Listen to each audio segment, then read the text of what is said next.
Les Algériens de France sont appelés aux urnes jusqu'à jeudi, date du scrutin présidentiel de l'autre côté de la Méditerranée. Ils doivent choisir leur futur président. On va retrouver en direct d'Alger notre envoyé spécial, Franck Genozo. Franck, un homme fait figure de grand favori, c'est Abdelaziz Bouteflika. Il a 77 ans, il brigue son 4e mandat. Seulement, le paradoxe, c'est que c'est un candidat fantôme. Oui, vous l'avez dit, un candidat quasiment invisible, quelques apparitions à la télévision très rares, aucune apparition publique depuis maintenant près de 2 ans. Pourquoi? Parce qu'Abdelaziz Bouteflika a été malade, il a été victime d'un AVC qui l'a conduit à une hospitalisation de près de 3 mois à Paris. Et pourtant eh bien, il brigue un 4e mandat après 15 ans de pouvoir, et cela sans même faire campagne, puisqu'il n'est, dit-on, pas vraiment en état, comme vous allez le voir ce matin dans ce reportage tourné avec Chloé Cormery et Karim Annette.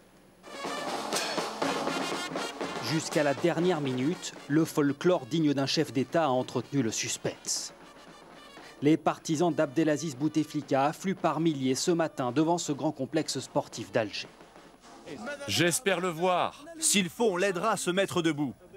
Mais cette fois encore, malgré l'attente du public et une salle comble, la présence du président ne restera que virtuelle. Un candidat fantôme, disent certains, qui n'a pas fait campagne et se fait représenter par ses ministres. Et cela ne semble pas déranger ses partisans. Ils disent le président est invisible, mais ça ne les regarde pas. C'est notre choix.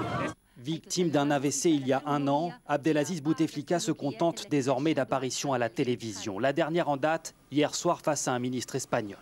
Un président diminué mais combatif, même s'il faut tendre l'oreille pour l'entendre critiquer ses rivaux. Qu'un candidat vienne menacer les wali et les autorités, ça veut dire quoi? C'est du terrorisme à travers la télévision. Le vieux lion peut encore griffer, dit son entourage, qui reconnaît tout de même que le président a du mal à se déplacer. Je le dis, je le répète, il ne va pas gérer l'Algérie avec ses pieds, il va gérer l'Algérie avec sa tête. Une santé vacillante qui a poussé dans la rue des centaines d'Algériens depuis 2 mois. Le mouvement Barakat, ça suffit en français, à protester contre sa candidature, parfois réprimée par la police, comme ici en mars. Mais c'est sur Internet que les critiques ont été les plus vives. Caricatures où les enquêteurs qui cherchent le vol MH370 tombent sur le président, déçus, disent-ils, de s'être trompés d'épave. Et parodie de chansons aux paroles cinglantes. Dis-moi où es-tu, Boutef? Sans même pouvoir parler, tu veux encore être le chef. La jeunesse algérienne en particulier n'est pas tendre avec le président, comme ici devant l'université de Tizi Ouzou. Il est mort. Et j'ai honte qu'un président pareil, impotent, il ne peut même pas bouger, me représente. Franchement, j'ai honte. Décrié, Abdelaziz Bouteflika reste malgré tout le grandissime favori d'une élection qui pourrait le porter 5 ans de plus à la tête de l'Algérie. Direction le